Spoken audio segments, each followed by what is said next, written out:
이런 가운데 두 번째 확진자의 그 완치 소식이 전해지면서 신종 코로나 바이러스 감염증 치료법에 대한 궁금증도 커지고 있습니다. 전문가 연결해서 좀 들어보겠는데요. 박기수 고려대 의과대학 환경의학연구소 교수 나와 있습니다. 박 교수님 나와 계십니까? 네, 예. 박기수입니다. 반갑습니다. 이 두 번째 확진자가 이르면 이번 주 안으로 퇴원을 할 것으로 보인다는 건데요. 이 국내 신종 코로나 확진자 가운데 첫 완치 사례인데 현재 완치 판단의 기준은 어떻게 됩니까? 예, 먼저 그 신종 코로나 바이러스에 감염이 됐기 때문에 이 바이러스가 몸에 있는지를 이제 체크를 해야 됩니다. 그 체크하는 방법이 PCR 검사라는 건데요. 바이러스를 이제 증폭을 시켜서 얼마나 몸에 남아 있는지를 확인하는 건데 PCR 검사에서 음성이 나오면 바로 퇴원을 하는 게 아니라 한 번 더 24시간 후에 검사를 해서 다시 음성이 나오게 되면 이제 그 몸에 바이러스가 없어졌다는 걸로 이제 인정이 되고요. 그래서 이제 여기에서는 이제 퇴원의 기준이 되는데 다만 이분의 이제 건강 상태가 어느 정도가 회복이 됐는지는 다시 확인을 해야 되기 때문에 이거는 이제 의료진의 몫이고요.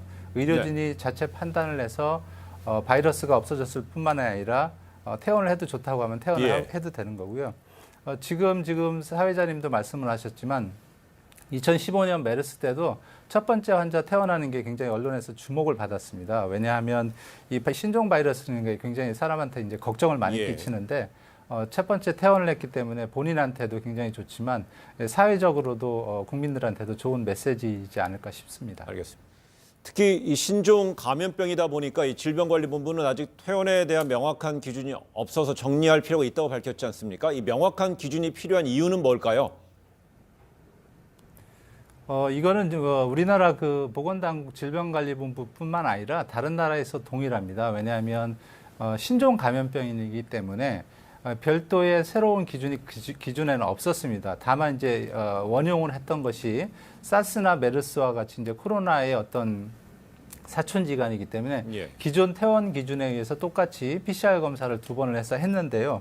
만약에 지금 이번 거 같은 경우에는 무증상 감염자도 있다, 뭐 소화기종을 통해서 한다 이런 다른 요인도 조금씩 지금 완전히 밝혀지지는 않았지만 그런 논문이나 내용이 있기 때문에 별도로 다른 나라나 우리나라에서도 다른 문제점이 발생을 하면 그 문제점을 보완을 해서 새로운 기준을 만들어야 되기 때문에 그런 말이 나온 거고요. 현재로서는 지금 이 입원 환자가 이대로 퇴원을 해서 문제가 없다면 이 기준에서 유지가 되고 다른 나라에서 또 문제가 발생을 하면 수정 보완을 해서 퇴원 기준이 다시 수정이 되지 않을까 싶습니다. 알겠습니다.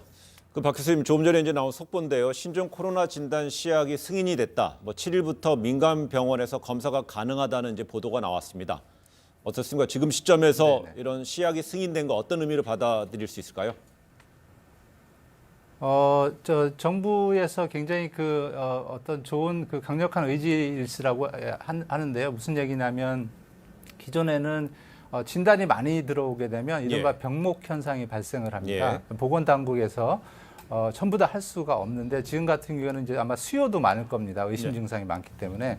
그러면 각자 의료기관이 PCR 검사 보통 이제 요즘에 6시간 정도 걸리는데 신속하게 국민들이 불안한 사람들을 테스트해 줌으로써 빨리빨리 처리가 될 수 있다는 점에서 매우 환영할 만한 일이라고 할 수 있습니다. 그렇군요.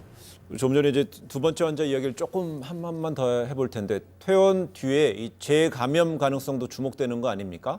이 퇴원한 확진자에 대해서는 어떤 식의 그 조치가 필요한 걸까요?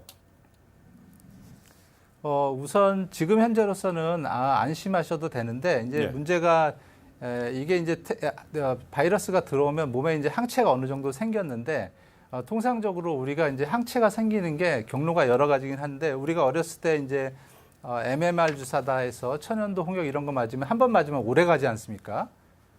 근데 이제 인플루엔자나 이런 거 같은 경우에는 저희도 기억을 하시겠지만 1년에 한 번씩은 맞아야 되는 게 항체가 형성이 되는 게 바이러스마다 또 다릅니다. 그래서 아마 사스, 메르스 지금 이것도 같은 경우에는 항체가 생겼다고 해서 평생 가는 게 아니라 바이러스가 다시 침투하면 재감염될 위험이 있기 때문에 그런 말이 나온 거고요. 근데 문제는 현실적으로 감염이 된 분이 다시 또 다른 사람과 접촉을 해서 우리나라가 지금 환자가 16명인데 예. 그분들이 다시 접촉해서 또 다르게 걸리기는 어려울 거기 때문에 그런 걱정까지는 하지 않으셔도 될 것 같습니다. 알겠습니다. 지금 현재 그럼 남은 국내 확진자에 대해서는 어떤 식의 치료가 진행되고 있다고 볼 수 있을까요?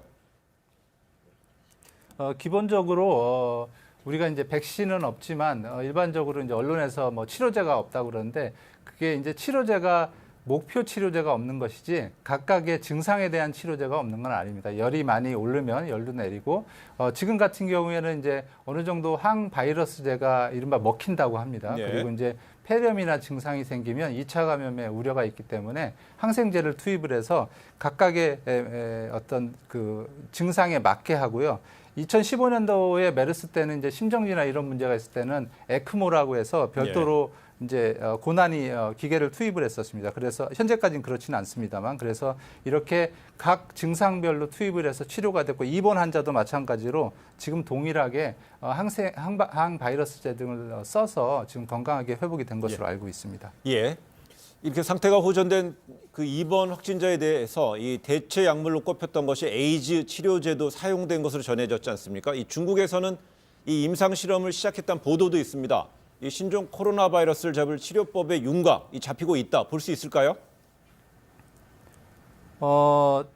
이게 이제 반복되는 얘기를 합니다. 왜냐하면 네. 사스 때도 메르스 때도 이제 치료제에 대한 얘기 나왔었는데 지금 당장에 정확한 치료제가 나오기는 쉽지는 않을 거고요. 다만 태국의 경우에 있어서도 인플루엔자와 HIV 바이러스제를 합해서 항바이러스를 썼더니 치료가 됐다는 얘기가 있고요. 우리나라에서도 지금 국립병원에서도 항바이러스제를 HIV 바이러스를 투입을 해서 이제 좀 건강이 나아졌다는 얘기가 있기 때문에 아마도 이제 이런 게 전반적으로 앞으로 나아가면서 치료제가 개발이 될 것으로 보이고요.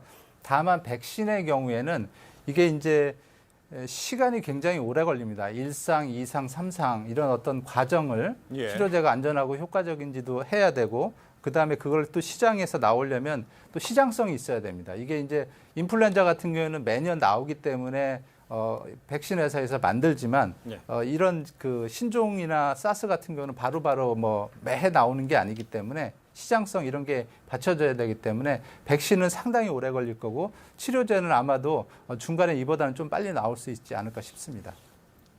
네. 정부가 오늘부터 이 확진자와 접촉한 모두를 자가 격리하면서 1대1로 관리하겠다 밝혔습니다. 이 방역 전문가 입장에서는 뭐 시점이라든지 그 효율성에 대해서는 어떻게 진단하고 있습니까? 우선 그 굉장히 환영할 만한 일인데 이게 시민들한테는 특히 일상 접촉자들한테는 굉장히 불편할 겁니다. 본인이 어느 정도 접촉된지도 모르는데 2주간 격리를 해야 되는 문제점이 발생을 하고요. 하지만 이제 전체적인 국가 방역 체계 입장에서는 매우 큰 도움이 되고요. 특히 이제 어떻게 보면 바이러스 입장에서는 바이러스가 활동할 여지가 완전히 줄어드는 효과가 있기 때문에 네.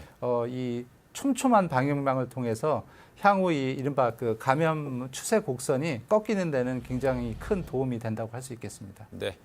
네, 박기수 고려대 의과대학 그 환경의학연구소 교수 오늘 뭐 말씀 잘 들었습니다. 고맙습니다. 예, 감사합니다.